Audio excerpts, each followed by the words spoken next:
De la culture, donc, avec vous, Christophe Combarieux, bonjour. Bonjour Elsa.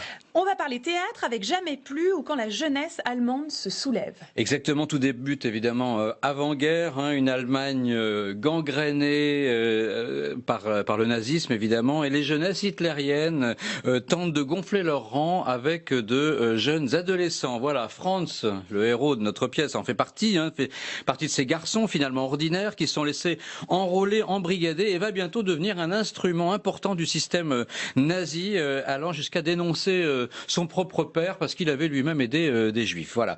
Mais pris de remords évidemment et compte tenu de la situation tout à fait extrêmement violente, bien sûr, il décide finalement de rejoindre un autre mouvement de résistance, la Rose Blanche, qui a été créé au printemps 42. Donc du coup, il va être condamné pour haute trahison, enfermé bien sûr, emprisonné par le biais d'un carnet qu'il adresse à sa mère. Il va justement nous raconter, nous faire revivre avec une certaine amertume ces années de fanatisme, tout en prenant ses distances et conscience de la réalité des choses et de ses actes. C'est une pièce très très forte, très grave. Elle est signée, du très talentueux Geoffrey Lopez, servi par un excellent comédien très sensible, très sobre et en même temps très magistral. Il s'appelle Antoine Ficheux.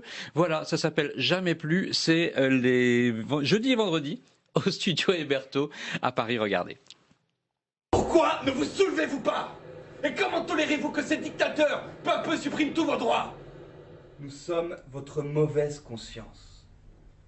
La Rose Blanche ne vous laisse aucun repos. La jeunesse se souviendra. Elle saura trouver des exemples. Elle ne vous pardonnera pas.